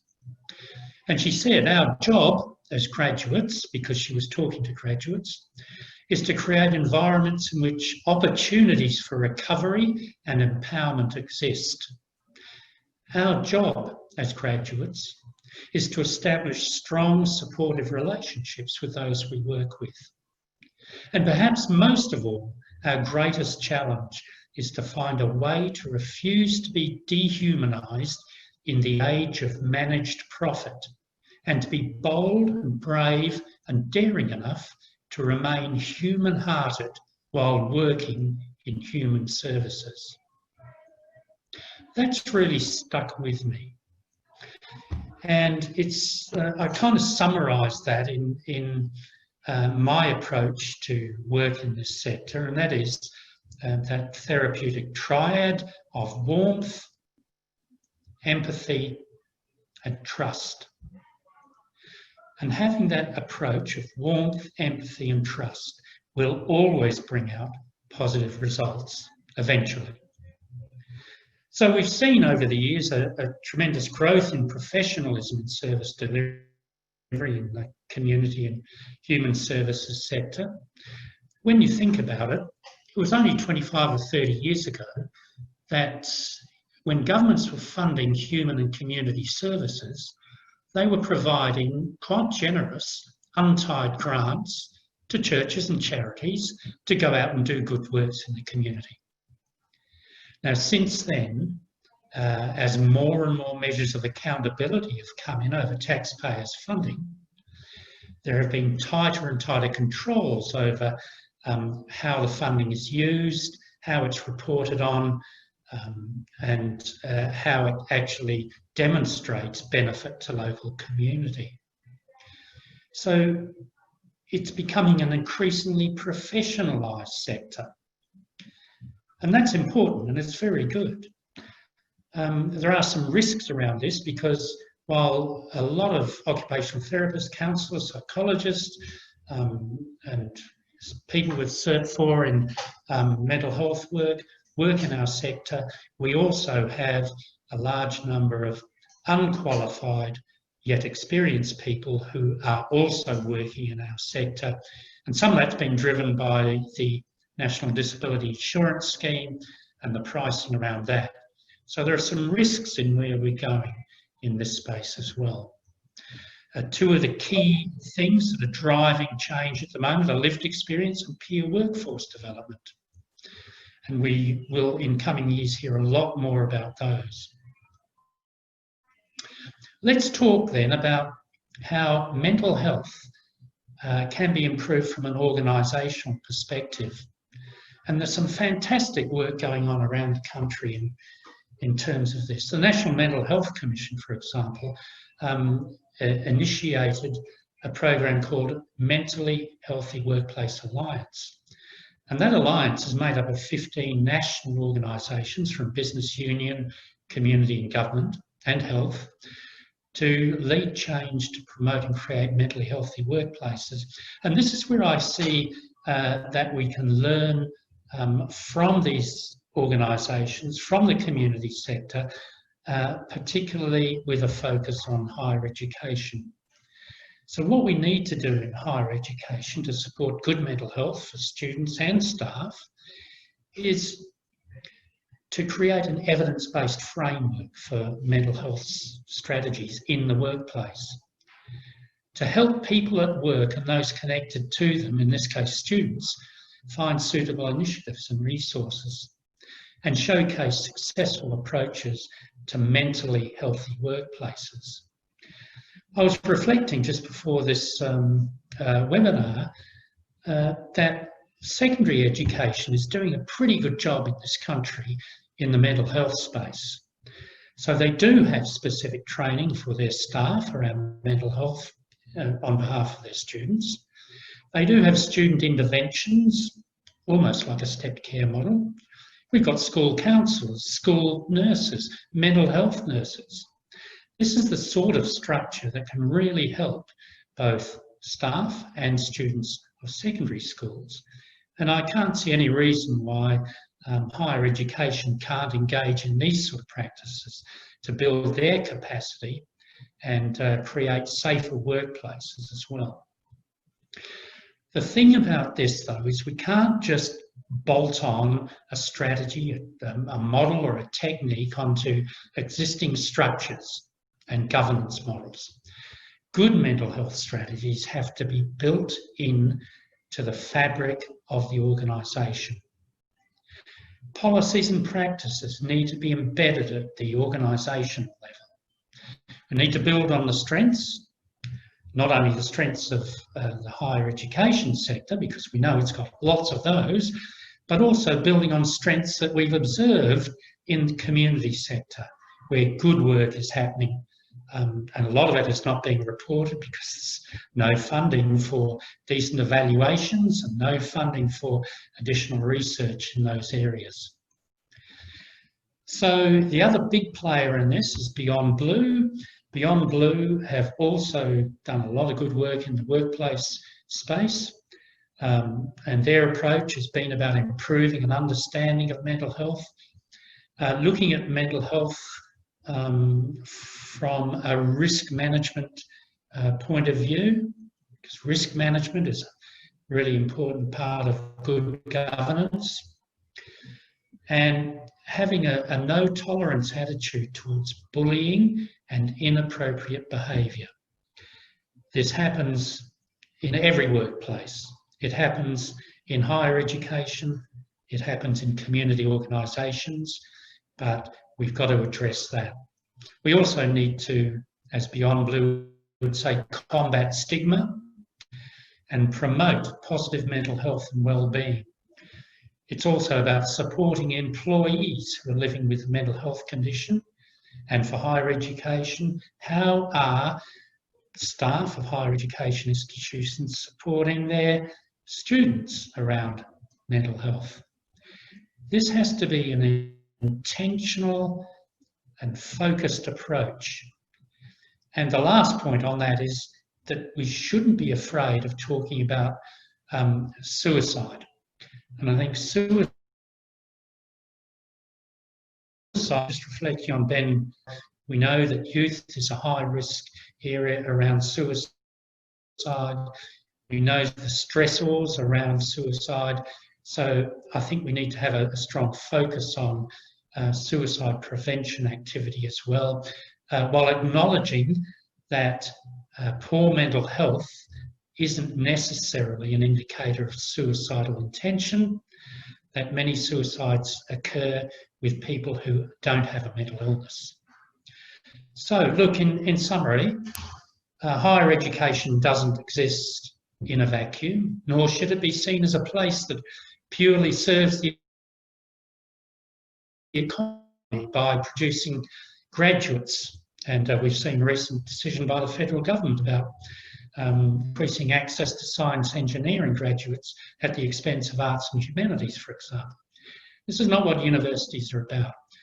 Universities are part of our local communities and as such need to be seen to be participating in, supporting, enhancing and developing our local communities hand in hand with community leaders and community agencies.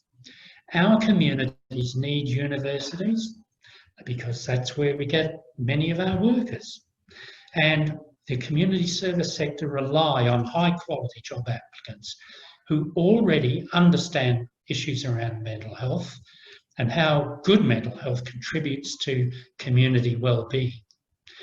Community service settings also provide fertile ground for collaboration, research, student placement and so on. And there are a multitude of opportunities in that space for higher education to learn about how to develop mentally healthy workplaces for staff and students, but it also relies on leaders in higher education backing their institutions with concrete commitments, strategies and actions if they are to improve student well-being and positive mental health. So that's all I have to say for today. Thanks for your time. Thanks for listening. Thank you, Jeremy, particularly also bringing in the community dimension into our conversation and our deliberation and what we can learn from what's happening within our own backyard and how we can translate that within the higher education landscape and the broader community. It's now my pleasure to invite our 4 speakers, Ben, Nicole, Richard and Jeremy, to discuss questions and curiosities and to invite possibilities. Leading the discussion is Associate Professor David Lindsay from the disciplines of Nursing and Midwifery at James Cook University, Townsville. Thanks, Margaret. And yeah, I just want to also add my thanks to the 4 presenters this morning. It's you've offered such a a rich sort of tapestry of of perspectives, really, about the topic today, and your various topics have really complemented each other in many ways. So thank you on a personal level for that. There's been lots of comments on the chat, and I and others on the panel have been collating those as best we can. And I just want to pick up on some of the questions in particular, and curiosities, as Margaret's called them. And so I'll kind of throw to you, not necessarily in order of your presentation, but I just want to pick up, Richard, if I can go to you first, and I see you've been drumming up some business on the side on the chat, which is wonderful. Yeah, and look, there's people flattering you, saying you don't look a day over 45, which is awesome as well. So well done you. And people obviously do like your jumper and and so on. Richard, look, thanks for your presentation. And there were some comments, Richard, that you might want to pick up on, if you would, about how this might manifest differently for people who are on the autism spectrum, and how, they would be, how would they be responding if they're in that sort of scenario? Can you comment on that, please? Yeah, absolutely. And it's a great question. And I saw that from Lucy, because what we do, if we put the person in the center, first of all, you have to think in systems, and we have to think in not so much cause and effect, and think in the idea that we have foundational principles, we have organizing principles, and we have this self-organizing and feedback set of systems going on. So some of the things, so we have to look and see how fundamental it is. Now, like, for example, a couple of the concepts that I put in there, the time, events, and possibilities, I think is a very fundamental concept that affects everybody. So the important thing in answering the question of, so how does this happen in autism, is look at it the other way. Autism is the system in which these things are going to organize themselves. So therefore, we're looking, it will be a unique expression, a unique component. And it goes back to that key word, to not be reactive, but to be responsive. So in other words, you don't do to the autism, to anybody, you don't do therapy or do education.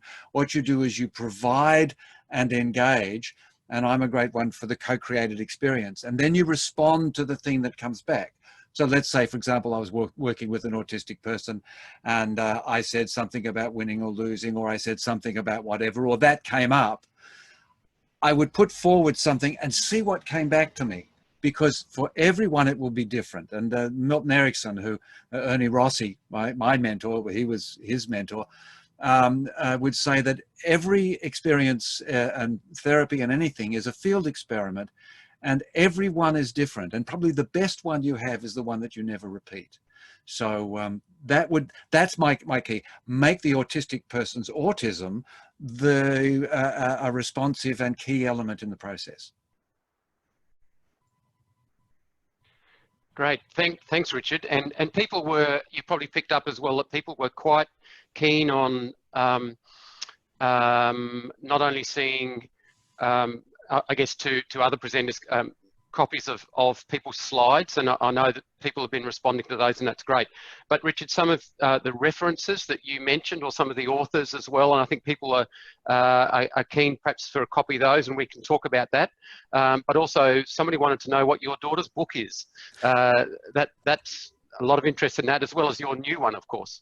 Well, the new one's next year, and Daddy can wait to be much less famous as she storms into the world. But See What You Made Me Do, which is a deep exploration into from a journalist point of view, into the nature of domestic violence. So it's experiential, but also a deep exploration into the sense of a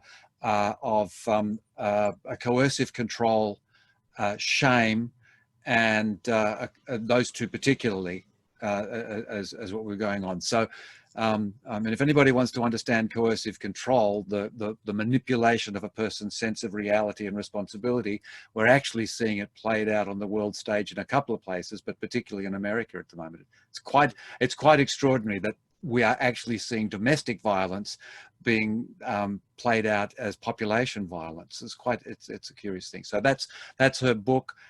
Just see what you maybe do. Jess Hill, Jess Hill. Google. She's everywhere. Terrific. Thanks for that, Richard. Ben, if I can just pick up on, there were some comments, you may have seen them, about one of the people that was in your little video talking about mental health being a choice, and other presenters picked up on it as well. I think, Richard, you picked up on that particular person, but yeah, and there may be, again, Ben, perhaps as you're listening to Richard responding about people on the autism spectrum and how they're able to make those choices. And you talked about some of the structure and routines that people can put into their lives. How would you respond, Ben, for someone who's on the autism spectrum that may not be able to put those structures and routines in place so well? Well, I think Richard made a very important point, which was about there's going to be individual variability. So autism is actually referred to, as you've mentioned, as autism spectrum disorder. And that word spectrum is really important because it demonstrates that there's a very wide range of presentations of autism, and autism can be with or without language impairment, with or without cognitive impairment. There's some of the specifiers in the Diagnostic and Statistical Manual definition of the disorder.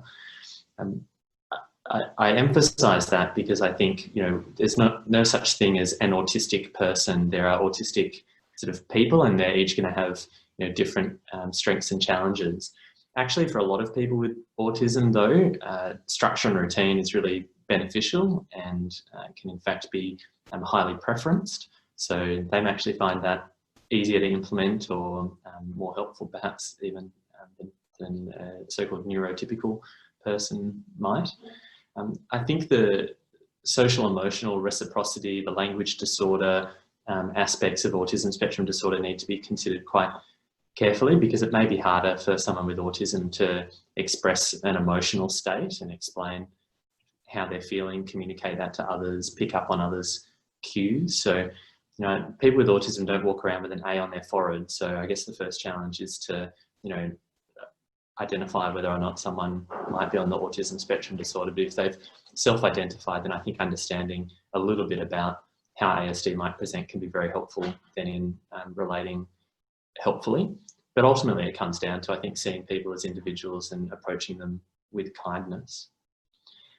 As to the comments about the lady on the video who mentioned you can choose how you respond to things, I understand where the comment came from, because I had a similar response myself when I first saw it. I thought, oh, can you? But then I think, again, Richard's commented on this topic when he spoke about the difference between reacting and responding. And the COVID-19 resources that the This Way Up website have put out also actually have a sheet. It's called Knowing What to Say. It's maybe 10 pages or so. And this goes into a bit more detail if anyone's interested to access a very sort of simply worded resource on that. I'm sure there are more detailed things that you could go into, but essentially I think there's a big difference between reacting and responding that we all forget, and that's that our instant reaction is one that perhaps we can't control, but the response is what we can. And that ties into what I was saying in my presentation as well about the importance of developing skills like from cognitive behavioral therapy or from mindfulness meditation to be able to introduce that pause between your reaction and your response. And so this is definitely going to be more challenging for some people than others, and it's going to be situation dependent. But I do believe that there is generally a choice in how we respond, and that's really important, because that actually then gives us a greater sense of self-efficacy and control, and avoids then things becoming a trauma. We need to have some type of control and autonomy in our life, and partly that is indeed about how we respond to a situation. And if you wanted a very interesting view on this, I think Viktor Frankl's Man's Search for Meaning is a timeless book which speaks very much to this point. Excellent. Thanks very much, Ben.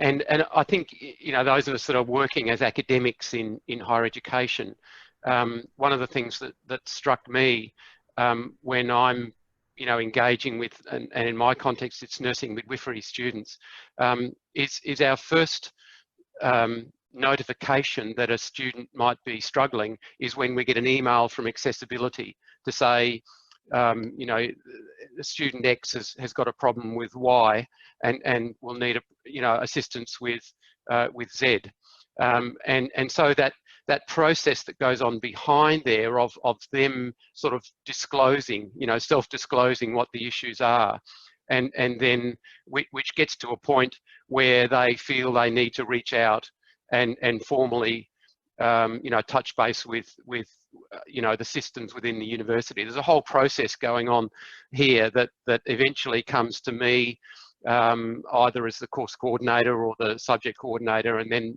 I follow up, and so that responsiveness that's been talked about is really important. So yeah, it certainly resonates a lot with me, those comments, Ben. So thank you for that.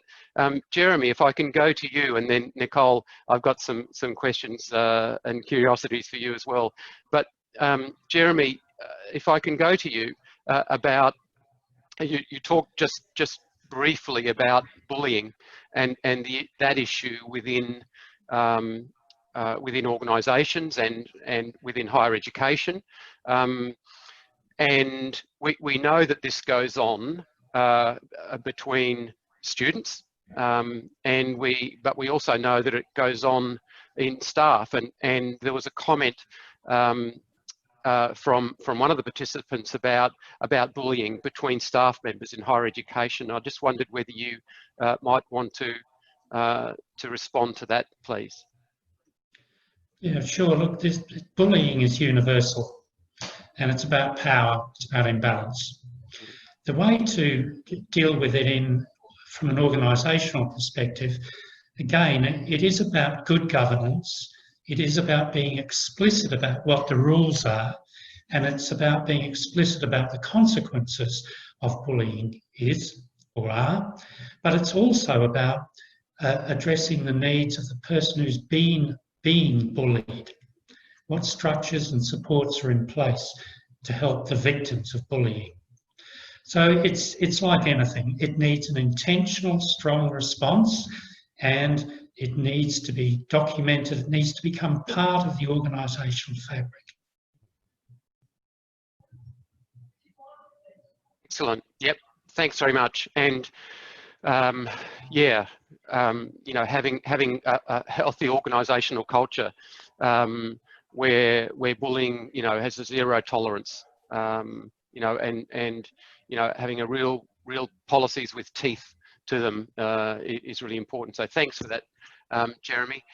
Nicole, thank you for presenting your research. It was great to hear the findings that you've had and the many comments that were shared by your participants.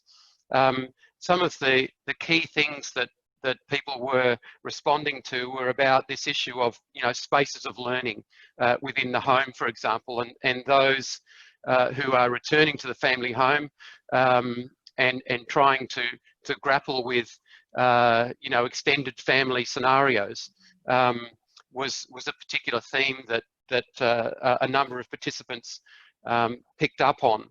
And having sort of multiple generations within the family home, grandchildren, grandparents, that certainly was an issue. And okay.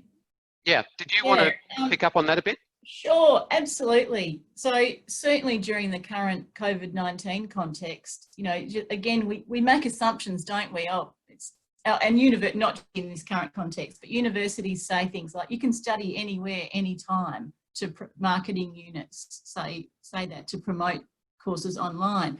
But the reality is you actually can't study anywhere or anytime. And especially right now, if your child is using your device and you have a certain number of devices in your house and your child is using it to learn, then there is definitely that, that issue. One of my recommendations, I've just got my report up here, one of my recommendations to universities is expand access to physical study facilities. So in regional and remote areas, yes, a lot of students have to study at home, and if they're parents and working, they're often carving out time early in the morning or late at night. And that illustration of that quotation of the student with children climbing all over her, she actually lives near a regional campus, but it's a regional campus of a university that's not the university where she studies. She studies at a university somewhere else. She tried to get access to the facilities because she previously studied there and found the facilities fantastic to be able to leave the children at home with her partner and go and study for 4 hours every night. That worked for her. Suddenly, she doesn't have that. So I just think there are options out there, not when you're in lockdown, but when we're not in lockdown, for people who don't, who are studying online. So one is the government is spending a fair bit of money on regional university centres. There are a certain number of them around the country at the moment, and they're opening up more. So they are physical spaces where regional students can go and they have a comfortable place to study. They have a computer with the software that you need. They have fast and free Wi-Fi. That's one option. But in Tassie, for years, I've been going on about the little local libraries, schools. There's already the infrastructure in regional and remote Australia. We just need to coordinate it. We don't need to spend loads of money on it. So it just creates a place where students might say, go to a local library. There's often a lot of in Tassie, especially, there's volunteers, people who have been through through universities and actually want to help people with their referencing. And so I think there are a lot of opportunities out there. So yeah, it is quite an issue, the space. Thanks so much, Nicole. And you know, there's been more chat, you know, coming in as you've been speaking, and in responding to some of the comments you've been making. And I think, to me, the other thing, before I hand back to Margaret, that you presented, Nicole, was just that engagement. You know, that responsiveness to students. I'm not asking for a comment from you because time's getting away, but just there are a number of comments in the chat about how important it is for teachers, academics to be checking in, and those little kind of contact points are really important for students. They may not seem to be much, but they actually are really important to the students. So just a final comment there. So look, thanks for those responses to those questions. I'll hand back now to Margaret as we start the wrap up. Thanks, Margaret. Thanks, David, and thanks, Ben and Nicole and Jeremy and Richard. As we move towards the end of today's webinar, I would like to invite Ben to provide a synopsis for us for deliberation and key points moving forward. Yeah, thank you, Margaret, and thank you again for convening today. It's been really interesting to hear a variety of perspectives. I think we've complemented one another with clinical research and community leadership points of view on an important topic, and one that really requires a systemic approach. So it's very helpful to have that diversity of speakers, I think. Nicole, your research has obviously hit a very strong chord. I know that from the exposure I've already had to your preliminary findings, and from the chat today, you can see just how relevant and important that is. And it really couldn't have come at a more fortuitous time with the pandemic shifting so much learning online, to have your findings from regional and rural students to then be able to extrapolate out to the broader student population. I can't wait to see the final published report. I think you've done a fantastic job with it, and it'll be very interesting, I think, for everyone who's been on this webinar to read the detail of it, so thank you for that. I think you made an important point in your presentation about it really being everyone's business, and it reinforces, you know, something I've said for a long time about you need a tone from the top that supports university students' wellbeing and staff wellbeing as an institutional priority, because it is all of those tiny little interactions, almost like the theory of microaggressions. You know, you have to have positive experiences throughout your experience of university if you're really to be one of those people, I would have thought, that thrive. And I'm curious as to whether or not you're going to do any more sort of deep dive interviews with those people who've reported a uniformly fantastic experience of their university study, because I'd be really curious about, you know, what had driven that and what might be able to be replicated more broadly. Some of it's going to be individual factors, I think, and perhaps the disposition of the individual and their ability to deal with difficulties, but then also I think there might be some specifics about the courses and institutions that they've been at that would be, you know, really interesting to learn more about and perhaps profile as positive case studies for other people to learn from.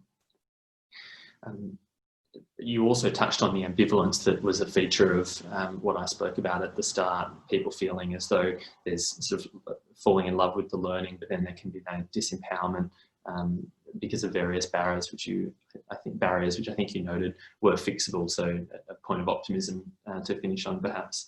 And Richard, I've never met a psychotherapist who's also a neurobiologist. So it was fantastic to hear your weaving of both of these theories, talking about things from the unconscious, but also then going into the biology of the brain. And I think what you've really sort of hit a nerve with the audience as well as a fascination with a greater understanding of, you know, how it is we come to have our emotional responses and what we can do to try and change those.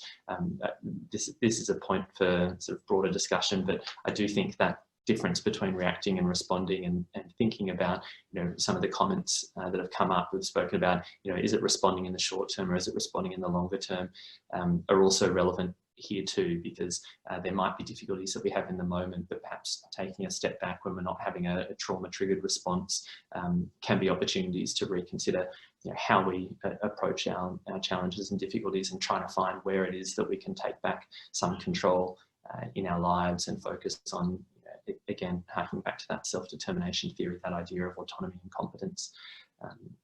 Not to mention the relatedness, which of course is what Jeremy spoke about as being so important, the things that a community can do to enhance connection and to find support for one another. In some respects easier in a flood type environment where people can physically come together and we can have that human contact, but nonetheless those principles are very relevant to us during a pandemic, or indeed, as Nicole's research has spoken about, for the business as usual scenario when we still have a very large proportion of online learners, and it's important for us to think about how we build community in virtual spaces as well, which, you know, I think we probably haven't invested as much time and effort in thinking about to date, because we've sort of seen that as a minority group of students, but perhaps one of the positives that will come from this pandemic scenario is a greater focus on ways of engaging with people remotely and also providing services remotely, which I've certainly seen as a doctor. Telehealth take-up has been fantastic, and it's provided, you know, wonderful new ways of working that perhaps people have wanted for a very long time, and only now with this burning platform for change have we been able to put in place. So I guess I'd leave on that note, Margaret, that there may yet be some positives and some optimism that's quite, you know, validly held at the moment, and this is an opportunity for us not just to try and sort of plod through, but also to use our creativity, the researchers amongst us, to think about what we can learn from this and then take into business as usual practice. Could be quite transformative, and I think I'd like to leave on a hopeful note. Ben, thank you very much, and thank you for continuing the ritual where you have always been so generous in your spirit, not only participating with us with AMAC, but always doing our synopsis and our summary and being able to bring together the key threads. So thank you for continuing to do that with us. Finally, I'd like to ask Associate Professor Abraham Francis, who's the Head of Social Work at James Cook University, to formally close today's webinar. Thank you, Abraham. Thank you. Thank you, Margaret. This is the last part of the webinar, and my job today is to thank everybody. So may I take this opportunity to thank all of you, especially our webinar participants who have joined us from many parts of the world, you know, from many locations. So we want to really thank all of you for being wonderful participants to this webinar. So thank you. We want to thank JSU and ACAP for supporting this webinar. Also, we want to thank Mercy Bay for providing us with a wonderful welcome to the country. I also would like to formally thank our wonderful speakers today, Dr. Benjamin Veness, Dr. Nicole, Richard Hill, and Jeremy Audas for sharing some wonderful thought-provoking discussion points and actually leading us into conversations. So thank you. Again, I'd like to thank our EMAC committee for all the hard work that committee members have done to putting in managing, in organizing this webinar. And our special thanks to Dr. David Lindsay for facilitating these discussions. Claire Ovaska for really managing, thank you, Claire, for all the technical support that you provided in actually putting, all the background work that you did. Again, thanks to Dr. Vicky Hutton, Dr. Burrell, Dr. Smithy, who have been working behind the curtain to get all these chat box rooms and, all the questions and everything, organized and sending it to our speakers. So thank you for all that work that you've done. And of course, Professor Margaret for being the MC today. And I think in a way, our conference committee has been working to really work towards organizing this conference. And unfortunately, we could not do that conference because of the current issues that we are faced with. But I hope you all had a very great time on this webinar. Of course, we had some wonderful, great conversations, and of course, did not have enough time. So, however, I think our speakers have actually managed to provide some key ideas and provoke a sense of curiosity and offer this lot of possibilities.